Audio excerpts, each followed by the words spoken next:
El Señor esté con ustedes. Lectura del Santo Evangelio según San Mateo.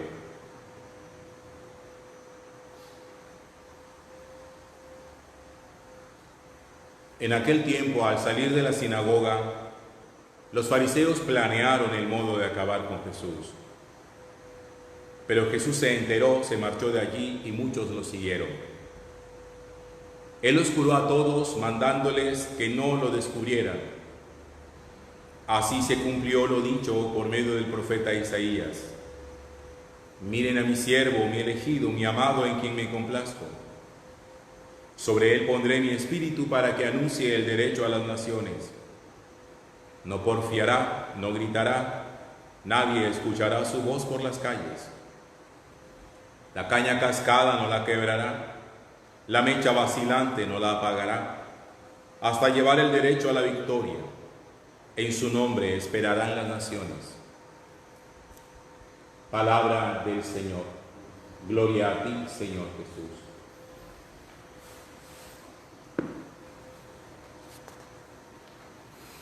Estos años en los cuales nosotros hemos sido testigos de alguna manera de los procesos de paz que estableció el gobierno anterior con los grupos alzados en armas y con muchos otros actores del conflicto, se ha establecido que una de las cosas que tienen que hacer quienes han participado en conflicto y han hecho daño ha sido reparar. Otras cosas que tienen que hacer es reconocer. Lo tercero que tienen que hacer es pedir perdón a las víctimas. Pedir perdón. Es muy común ahora cuando alguien hace daño, cuando alguien asesina a alguien, cuando alguien violenta a un niño, cuando alguien comete un crimen y es descubierto y es expuesto ante las autoridades, y sobre todo en las redes sociales. Muchas de esas personas que han hecho un enorme daño, asesinos, violadores, salen y dicen: yo me disculpo con la familia, yo quiero disculparme con la sociedad, yo quiero disculparme por esto, fue un error que cometí, no quería hacerlo. Cuando yo oigo esas palabras y sobre todo cuando oigo la forma, cuando una persona busca que la sociedad le perdone un delito o un pecado, a mí siempre me extraña como esa manera como lo dicen: yo me disculpo, discúlpenme por favor. Y lo primero que me imagino es cuando uno se sube a un bus y va lleno y de pronto usted tropieza accidentalmente a alguien, lo pisa. Usted dice: señor, señora, discúlpeme, lo siento. Porque normalmente las cosas que meritan disculpa son aquellas que de manera accidental, uno hace sin intención alguna. Mira, discúlpame que esto se me cayó sobre ti. Imaginémonos un mesero que se le cae el jugo, el vino sobre el cliente. Señor, lo siento, discúlpeme por favor. Amerita la disculpa porque realmente no había intención de eso. Pero cuando las cosas no son accidentales, sino que son producto de la maquinación, cuando el mal se planea, cuando el mal se concibe en el corazón y cuando el mal se ejecuta, no amerita una disculpa, sino que aquí lo que exige es el perdón verdadero, auténtico. Cualquiera me dirá: no, padre, pero es que ni siquiera pidiendo perdón. Pues cada quien decide si perdona o no. Yo sé que pedir perdón no siempre repara el daño hecho. Lo que no se puede sencillamente es pensar que una cosa grave, gravísima, es lo mismo que accidentalmente usted tropiece a alguien, golpee a alguien, se le caiga algo sobre alguien, que usted le diga: lo siento, discúlpame, no tenía la intención de eso. A que venga alguien, haya violentado haya violado un bebé, le haya matado y venga a salir a la sociedad. Ay, discúlpenme, por favor. En la vida hay dos cosas que es necesario siempre aprender cómo diferenciar: los errores y los pecados. En los errores, todos estamos sujetos, todos, absolutamente todos, a que los podamos cometer. Bien dice el adagio latino que errar es de humanos. Es verdad que también nosotros todos somos pecadores, pero es que la diferencia entre el error y el pecado está en que el error nunca se planea. El error suele ser accidental. El pecado sí suele planearse. El pecado se concibe en el corazón, va tomando forma en el corazón. Dice Jesús en el Evangelio que es en el corazón donde se conciben todos los males. Y mire cómo lo dice hoy el Señor en la lectura de la profecía de Miqueas, en el capítulo 2. Hay de los que planean el crimen, de los que traman pérfidas acciones en sus camas, de los que planean y de los que traman el crimen en su cama, o en la oficina, en el escritorio.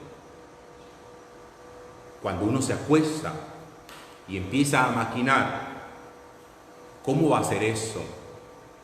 ¿Cómo va a hacer daño? ¿Cómo va a ejecutar el acto sicarial? ¿Cómo va a ejecutar el fraude?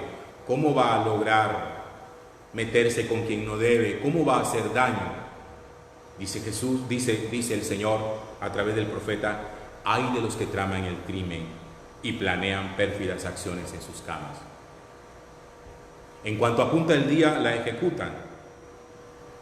Si desean campos, se los roban. Si desean casas, se apoderan de ellas. Oprimen al que es cabeza de familia. Explotan al ciudadano y a sus bienes. Claro, se enamoran de un terreno y buscan la manera ilegal, criminal, de apoderarse del terreno.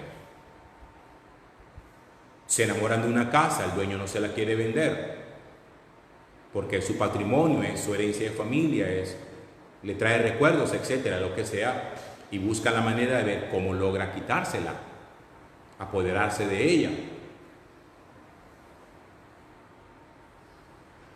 Que fue lo que hizo una vez, eso nos lo narra el libro de los Reyes, el rey David, que teniendo muchas mujeres, se enamoró de una mujer casada y se puso a planear, a maquinar en su cama, en su cabeza, cómo lograba atraerla hacia sí para poder acostarse con ella.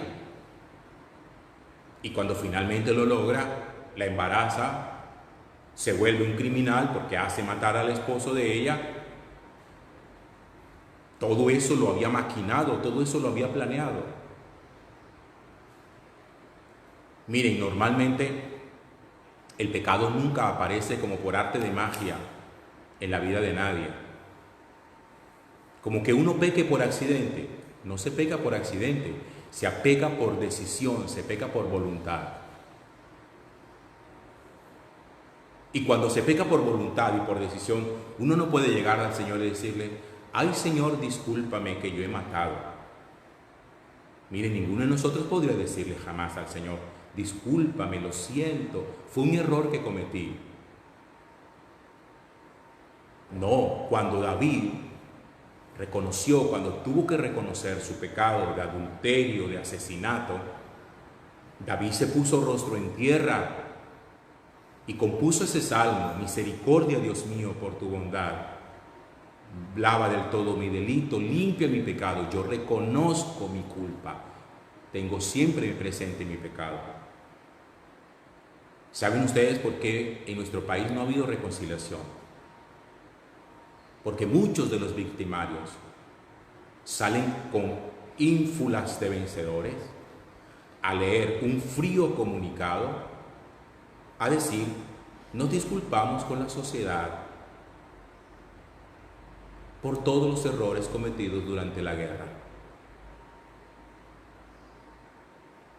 Las que han sido víctimas oyen una cosa tan fría, tan deshumanizada, tan despojada de emoción, tan despojada de sentimiento, que dicen esto no es verdad y esto no tiene validez.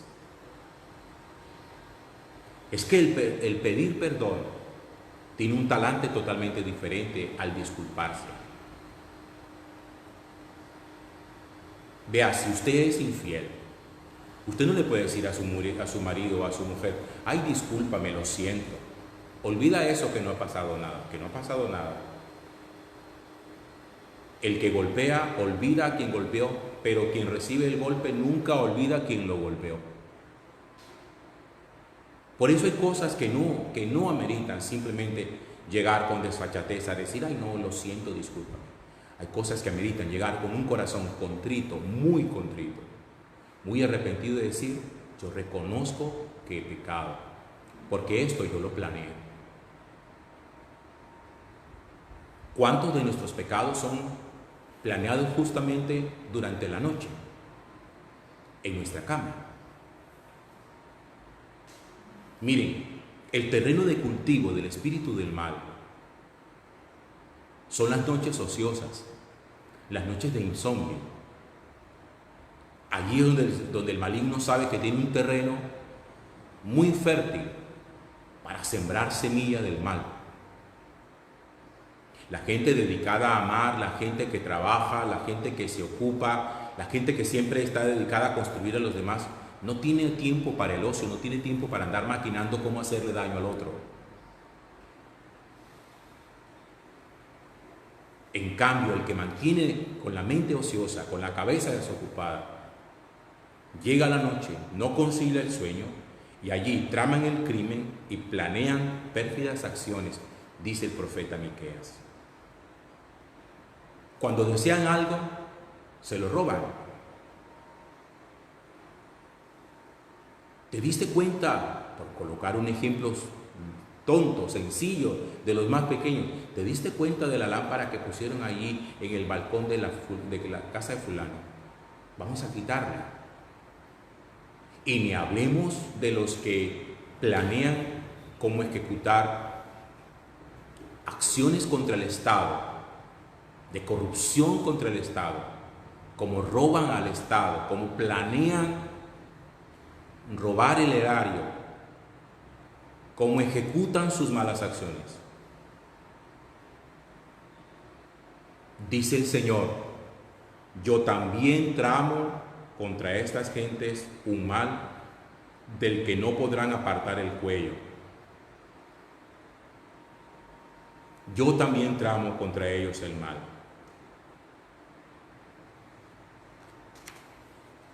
Ustedes planean cómo hacer daño.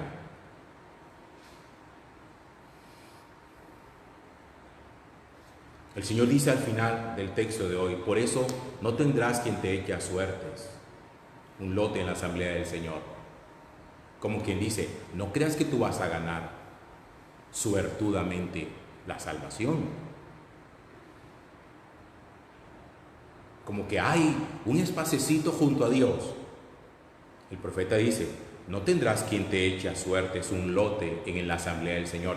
Como quien dice, uno no se salva por suerte. En estas cosas no hay que ser suertudos. Como que, ay, mira, ve, de pura suerte se lo ganó. No, porque la salvación no es una rifa. El Señor no feria la salvación a ver a quién le cae el premio gordo. Usted sí, todos los demás se condenan. No. También esto es producto del modo como nosotros vamos concibiendo en nuestra vida las cosas que Dios nos va diciendo. Miren, y esto de lo que yo les estoy hablando se aplica a todos los ámbitos. No me refiero simplemente a los que ejercen corrupción a alta escala. de los que roban miles y miles y millones de pesos, de los que trafican influencias, de los que se benefician de los subsidios. No, me refiero también a aquellos que en pequeñas cosas, muy pequeñas, planean cómo ejecutar el mal. Porque cada uno ejecuta el mal de acuerdo a sus capacidades.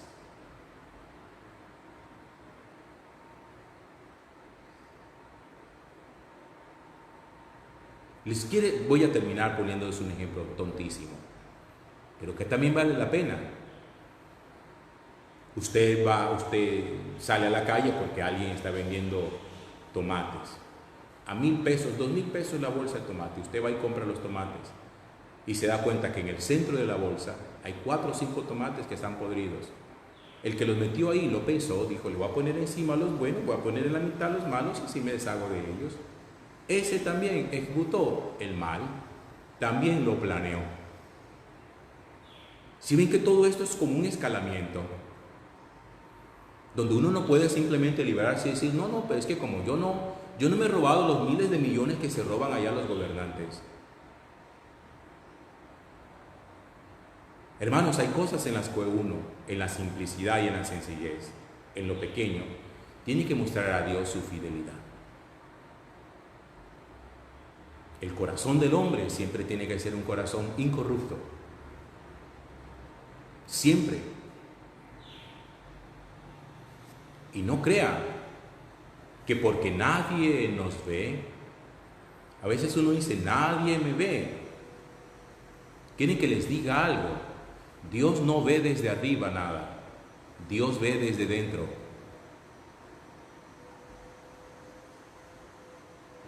Bendito sea el Señor. A Él el honor y la gloria por los siglos de los siglos. Amén.